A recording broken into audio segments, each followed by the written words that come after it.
नमस्कार दोस्तों, स्वागत है आप सभी का कृष्णा कोचिंग सेंटर में। आज से हमारा बजरंग बैच स्टार्ट होने जा रहा है। आज है 1 मई और आज हमारी पहली क्लास गणित की होने वाली है। गणित का पहला चैप्टर जिसका नाम है वास्तविक संख्याएं।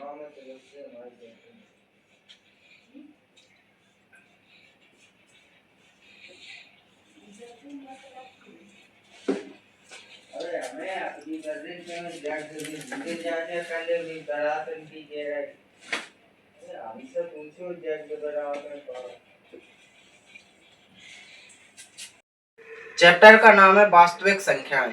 एक गणित का पहला अध्याय है 10वीं का। तो वास्तविक संख्याएं होती क्या हैं, पहले हम ये जान लेंगे। तो वास्तविक संख्याएं हैं वो दो संख्याओं का सम्मिलित रूप होती हैं, जिनमें से पहली संख्या होती है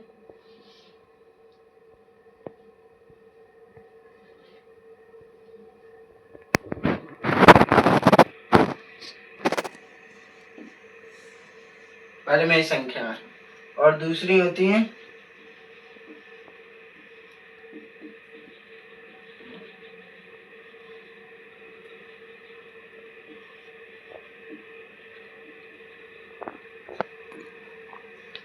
अपरिमेय संख्याएं। वास्तविक संख्याएं, परिमेय संख्याएं और अपरिमेय संख्याएं का सम्मिलित रूप होती हैं, जिन्हें रियल नंबर्स कहते हैं। अब परिमेय संख्याएं क्या होती हैं और अपरिमेय संख्याएं क्या होती हैं? ये संख्या प्रणाली है, पूरी संख्या पद्धति के अंतर्गत ये सब चीजें आती हैं। परिमेय संख्या वे संख्या होती हैं जिन्हें P/Q के रूप में लिखे जा सके और Q बराबर नहीं होता जीरो के, Q बराबर जीरो के नहीं होता।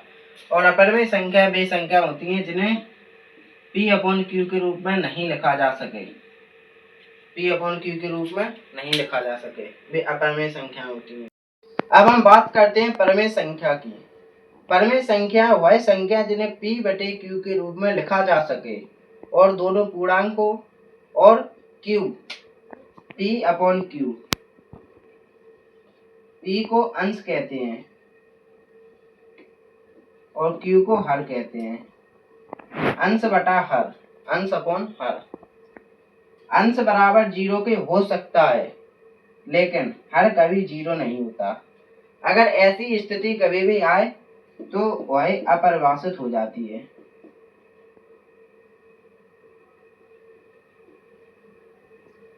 और परिमेय संख्या नहीं होती, इसलिए हर कभी भी जीरो के बराबर नहीं होता। इन्हें परिमेय संख्या कहते हैं। अब परिमेय संख्या की बात है वो खत्म हो चुकी है। अब हम अपरिमेय संख्या की बात करते हैं। परिमेय संख्या के उदाहरण देख लेते हैं। उदाहरण की बात करें तो पाई का मान 22/7। पाई का मान एक परिमेय संख्या है, लेकिन पाई परिमेय संख्या नहीं है, वह एक अपरिमेय संख्या है। क्योंकि ये पाई का मान है, ये अनुमानित मान है, एकदम एग्जैक्ट मान नहीं है। और उदाहरण हो जाएंगे दोनों ये पूर्णांक है, और 7/8 और ले ले चाहे 9/10। अब हम बात करते हैं, क्या 7/0 एक परिमेय संख्या है? 7/0 परिमेय संख्या नहीं है, क्योंकि इसका हर जीरो है। हर कभी भी परिमेय संख्या का जीरो नहीं होता, वह अपरिभाषित हो जाती है। इसलिए 7/0 एक परिमेय संख्या नहीं है।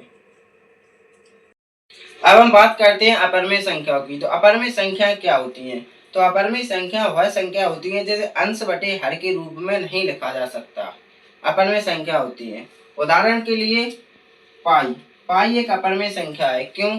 क्योंकि पाई का एक मान होता है 3.14। ये लगभग अशांत अनावृत्ति है। ये ना तो रिपीट होता है, लगभग चला ही जाता है, इसलिए पाई का मान है, इसे अंश बटे हर के रूप में नहीं लिख सकते।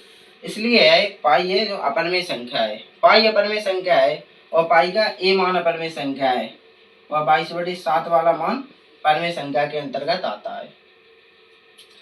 अब हम अपरिमेय संख्याओं की दूसरी डेफिनेशन की बात करते हैं। इसकी एक और डेफिनेशन होती है परिमेय अपरिमेय संख्याओं की। वो संख्या रेखा पर आश्रित है। तो संख्या रेखा क्या होती है?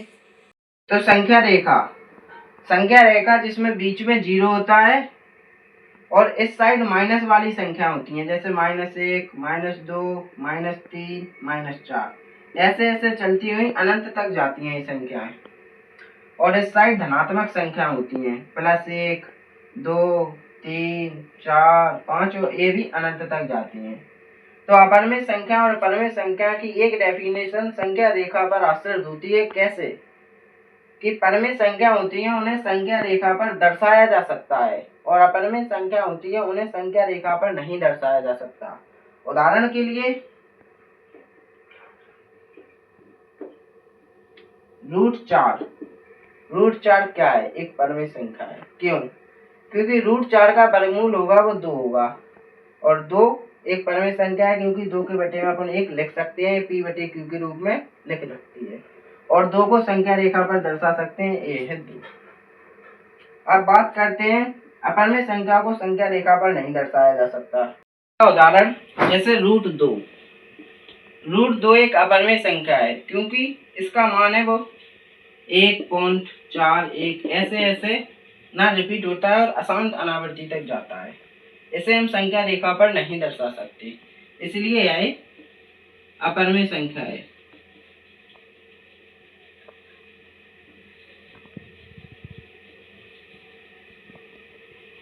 हमने बात कर ली थोड़ी थोड़ी संख्या पद्धति की जो हमारे 10वीं लेवल तक की है और हमारे कक्षा 10 में काम आएगी।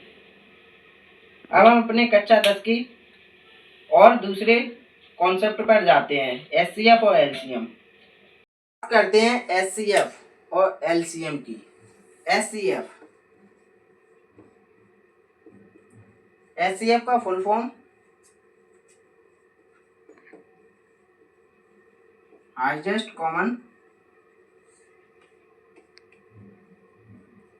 फैक्टर, हिंदी में इसे कहते हैं महत्तम समापवर्तक और एलसीएम को हिंदी में कहते हैं लघुत्तम समापवर्तक। तो एचसीएफ एलसीएम होते क्या हैं और इन्हें निकालते कैसे हैं, एक कक्षा 10वीं में है। अभाज्य गुणनखंड विधि द्वारा इन्हें हमें निकालना होता है। तो सीधी उदाहरण की बात करते हैं, जैसे 4 और 6 का एलसीएम निकालिए। पहले एलसीएम की बात करते हैं। तो 4 और 6 का सबसे पहले 2 से 2 दूनी 4 और 2 तिया 6, फिर 2 से जाएगा 2 एकम 2, सबसे छोटे से सबसे पहले, ये तो आप लोग जानते होंगे। और फिर 3, अब 3 बचा इसलिए 3 से देंगे 1, 3 दूनी 6 और 6 दूनी 12। तो इसे पहले इधर लिखेंगे 2 गुणा 2 गुणा 3, 2 दूनी 4 और 4 तिया 12। तो इसका एलसीएम क्या होगा?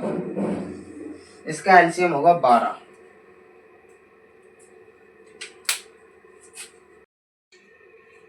अब बात करते हैं एचसीएफ की। तो 4 और 6 का एचसीएफ क्या होगा? तो इसे अपन 2 तरीकों से भी निकाल सकते हैं। एक छोटे में विधि होती थी ऐसे, 4 का अलग निकाल लिया, 2 दूनी 4 और 2 एकम 2, और 6 का अलग से निकाल लिया, जैसे 2 तिया 6 और 3 एकम 3। इसमें जो कॉमन आए, 2 एक एक बार कॉमन है, वही एचसीएफ हो जाएगा, इसलिए इसका एचसीएफ क्या होगा? 2 ही होगा।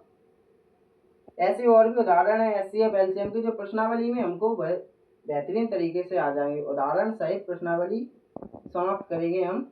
अगली 2 क्लासेस में ये चैप्टर आपका पूरा समाप्त हो जाएगा। आज इस चैप्टर का बेसिक था जो हमने आपको बता दिया। अगली क्लासेस में इस चैप्टर को दो अगली क्लासेस में लेक्चर 1 और लेक्चर 2 में चैप्टर समाप्त कर देंगे।